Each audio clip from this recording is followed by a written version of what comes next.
असल में सारा किया धरा है उस फसाई निज़ाम का जो उसने तकरीबन 19 साल गवर्नमेंट की है उसमें। वजीर आजम उनका भाग गया। यहाँ पर जो है ना, भाईचारा बिल्कुल नहीं है। मैं भी रजाकार हूँ और तुम भी रजाकार, और उन्होंने बहुत अच्छा एहतजाज किया है जो अपने हक के लिए निकले हैं। सब कॉन्टिनेंट में 1857 की लड़ाई बंगाल से शुरू हुई अंग्रेज़ों के खिलाफ। अस्सलाम वालेकुम नाज़रीन, मैं हूं आपका मेज़बान मोहम्मद उमर बुखारी और आप देख रहे हैं डबल एम न्यूज़ अब। नाज़रीन, बांग्लादेश में जारी एहतजाज अबिल आखिर रंग ले आया और बांग्लादेश की हुकूमत ने उस एहतजाज के सामने अपने घुटने टेक दिए। इस एहतजाज की वजह से उनकी वज़ीर आज़म ने इस्तीफ़ा दिया और मुल्क से फ़रार हो गई। इस हवाले से हम आज पाकिस्तान की आवाम से जानेंगे कि क्या बांग्लादेश में जो वाक़यात हुए हैं इस हवाले से उनकी वो क्या राय रखते हैं। आइए निकलते हैं आवाम में। अस्सलाम वालेकुम। वालेकुम अस्सलाम।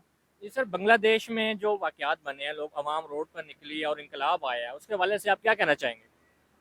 देखिए जी, बांग्लादेश में जो इनकलाब आया है उसकी अगर देखा जाए तो अवाम ने काफ़ी बेहतर किया, ये अपने लिए बेहतर किया, क्योंकि ऐसा कुछ पाकिस्तान में नहीं है निज़ाम कि अगर ऐसा कुछ पाकिस्तान में यूनिटी हो कि लोग में भाईचारा हो, लोग एक दूसरे के बारे में सोचें, अगर इकट्ठे होकर निकलें। यहाँ पर तो अफरा तफरी है, लोग भूख से मर रहे हैं, इतनी बेरोजगारी है, लेकिन यहाँ की आवाम में ये टैलेंट नहीं है।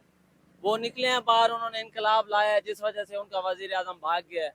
अब शायद यहाँ पर भी कुछ ऐसा होता तो चलो वजीर आजम तो भाग ही जाता ना, वजीर आजम उनका भाग गया है। यहाँ पर जो है ना, भाईचारा बिल्कुल नहीं है। यहाँ पर कुछ कुछ लोग अगर बना भी लेते हैं भाई यूनियन या कोई तंजीम वगैरह, भाई हम स्टैंड ले रहे हैं अपने किसी भी एक्शन पे स्टैंड ले रहे हैं, तो कोई नहीं साथ खड़ा होता।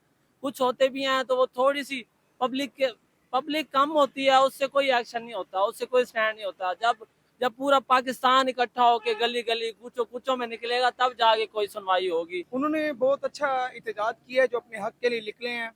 तो हमारे जो पाकिस्तान में जो रह रहे हैं बड़े बड़े मगरमच्छ, इनको भी चाहिए कि वो भी हमारे हक में बाहर निकलें। एसीओ में घुसकर बैठे हुए हैं, इनको पता नहीं है गरीबों के साथ क्या क्या हो रहा है। गरीब अपने बिजली का बिल कैसे अदायगी कर रहे हैं, गरीब अपने मकानों का अदायगी कैसे कर रहे हैं। बस ये गाड़ियों में घुसे रहते हैं, एसीओ में बड़े गाड़ी से निकलते हैं, कमरों में निकलते हैं, गाड़ियों में। इनको चाहिए बड़े बड़े मगरमच्छों को, ये अगर बाहर निकलेंगे तो हमारा हौसला अफजाई और बढ़ेगा गरीब गरीब आवाम के लिए। ये निकलेंगे तो हम भी इनके साथ साथ निकलेंगे ना।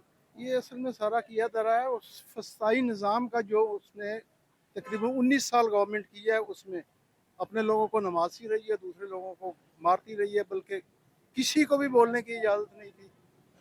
और जो उन्होंने उनके स्टूडेंट्स ने नारा लगाया, मैं भी रजाकार हूँ और तुम भी रजाकार हो। रजाकार टर्म यूज़ हुई थी पहली दफ़ा जब अल शम्स और अल बदर बनाई गई 71 में बांग्लादेश में। तो ये सारा बेसिकली तो वही गुस्सा था जो निकला। पहले मालदीव भी उसकी एक स्टेट थी जिस पे बहुत असर था, नेपाल उस पे था, बांग्लादेश पे था। तो लोगों ने रिएक्ट किया वर्सेस इंडिया। पाकिस्तान के हुक्मरान इस हवाले से कोई इबरत पकड़ेंगे? ये पाकिस्तान टोटली एक डिफरेंट सिनेरियो है। यहाँ पे है पोलराइजेशन, एक बंदा देवता है, दूसरा चोर है। और आपने पिछले 2011 से लोगों के ज़हनों में भर दिया है, एक बंदा बड़ा ईमानदार है और बाकी सारे चोर हैं। और उसका रिबटल क्या आता है, वो कहते हैं जी के हाँ अगर ये चोरी है तो फलां ने भी की थी। ओ भाई, आपकी चोरी पकड़ी गई है, आप जवाब दो इसका, कितनी फलां ने भी की थी। इस तरह तो नहीं होता। ये तो इसी तरह है कि मैं रोड पे जा रहा हूँ, एक ही स्पीड में एक गाड़ी निकल जाती है, ट्रैफिक वार्डन मेरा चलान कर देता, तो मेरा ये आर्गूमेंट तो नहीं हो सकता कि जी वो पहले को आपने छोड़ दिया और मुझे क्यों पकड़ा है। सब कॉन्टिनेंट में 1857 की लड़ाई बंगाल से शुरू हुई अंग्रेज़ों के खिलाफ। दो बड़ी पार्टियां बनी, एक कांग्रेस थी, एक मुस्लिम लीग थी, दोनों बंगाल में बनी। उनके डोनर बंगाली थे। पाकिस्तान का जिसके रविंद्रनाथ टैगोर बंगाली था, जो कि पहला सब कॉन्टिनेंट का नोबेल प्राइज जिसने जीता।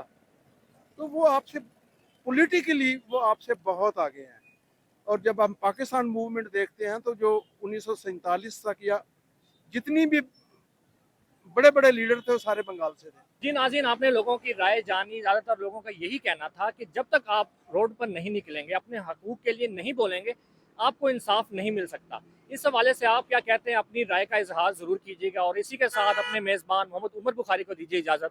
अल्लाह हाफ़िज़।